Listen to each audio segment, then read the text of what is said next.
Well, let's not tease them anymore. Let's get into the data and share the insights here, so folks can be compensated what they're worth, and also for folks who are hiring to know what to pay those new candidates. So yeah, let's dive into it. So I guess the survey has a lot of information, and we're not going to go over it line by line here, but we can provide some high level takeaways that folks can just kind of digest and then dive into the survey for more granular information. But tackling it kind of piece by piece, we saw an 11% increase from 2023 base salary into 2024, and that's across all levels, seniority, fund sizes. But a healthy increase. It was a similar 11.5% increase from 23 to 24 on the bonuses. What you'll see looking in to the report is there are a lot of structures out there. So there are folks that have maybe elevated base salaries and don't receive a bonus, or there are folks that didn't receive a bonus because it's driven by success and a deal didn't close. And so we try our best to account for all of that when we're compiling this. But from a high level, there was generally a healthy increase on both the base and bonus. And if you look at total compensation, it continues to track right around 11% increase from 23 to 24. And I found it interesting just looking at it too. Like I was wondering at first, like, does it differ vastly in terms of the amount of increase by title, right? Like, did MDs or directors or partners get more of a bump than analysts or associates necessarily did? But I think the thing that was interesting to me looking at it is it was pretty uniform, right? Across the different categories. Like, I think it was like analyst was maybe like a 9% bump. I think the highest was director principal was like a 12% bump from last year, but like on average, it was like 9%, 11%, 10%, 11%, 12%, 7%, right? And so like it was pretty consistent. Yeah, I'd say so. And I wonder if that's just a product of kind of overall increases at private equity firms, as firms are looking at, what are our annual increases for, for deal team members and other professionals, and that kind of, nets out with the same level of increase. But there's a lot of variability in many of these roles. So it could just be also a product of the market, deals that were done or not done. Now, to be clear, that part that I was talking about, like that variability, was primarily the base piece of the equation, right? Sure. Yeah. The bonus one, I don't know if you remember when we were looking at this last night. The bonus piece varies a little bit more, and that was a little bit interesting to me, right? In terms of like, if you compare bonus of 24 versus bonus of 23, for analysts, it shows a 24% bump.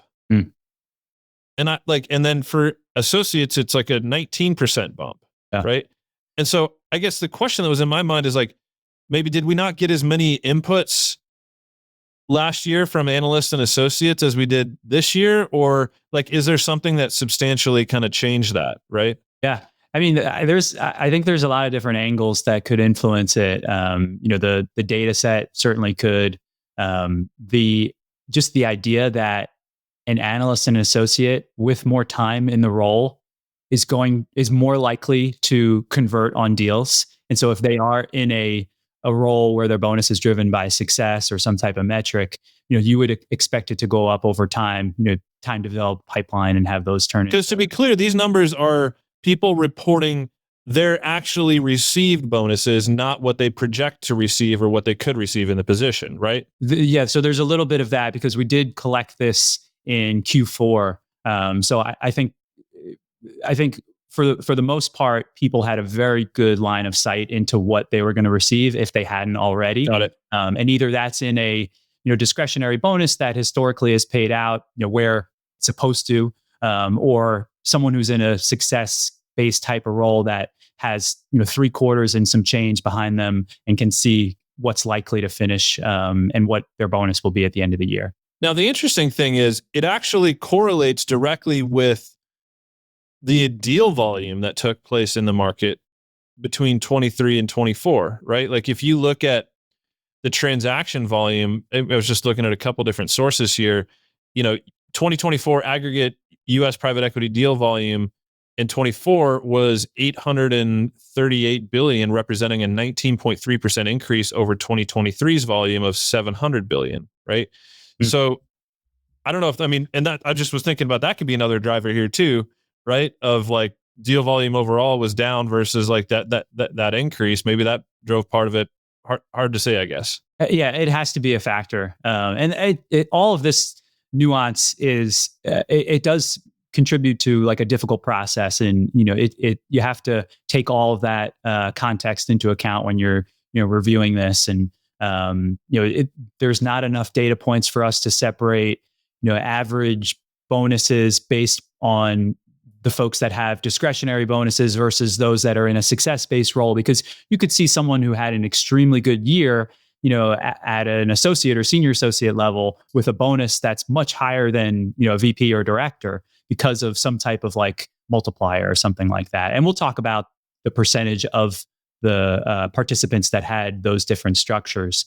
But one thing I wanted to double click on is just the carried interest allocations. I think that's always interesting for folks that are in the role, thinking about getting into the role. Like, what does that look like? And the headline here is that VP level and above is when it starts to be much more common to have a carry allocation. So, like, how much more common? What are we talking about? So 71%, almost 72% of the participants at the VP level have some allocation of carry.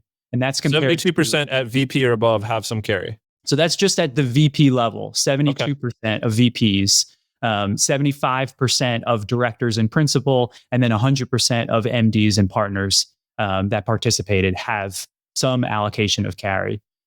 So where does that flip, right? Is that at the associate or senior associate level? Like, what's that look for the kind of entry levels in the position? Senior associate to VP. So that jump to VP is where that really flips. So we start off with analysts, 0. We had no analysts participate with any allocation of carry. Associate jumped to just under 20%. And then senior associate was just above 25%. So you go from about 26% to about 72% from that senior associate to the VP. That's still really encouraging though, right? Like even associates, right? Like you could be a year or two into this and getting a 20 to 25% of folks in those roles are still getting carry. Yeah. Again, I think it's case by case basis, right? I think the firm and, their kind of philosophy on that and, where they are, that like, we talked about maybe offline, like a lower base salary, might imply a greater or more likelihood of carry, right? You kind of can make up for it in that, in some ways.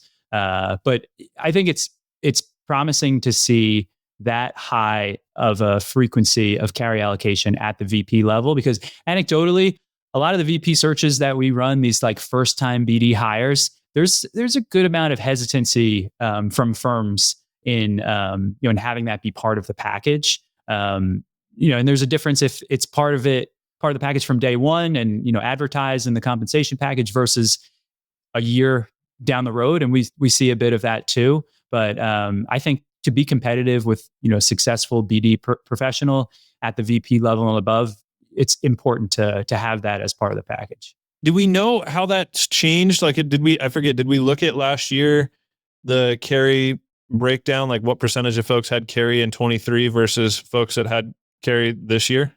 No. Yeah. No. I don't have that. All right. We'll have it for next year, right? We'll have it for next year. Yeah. Yeah. Yep.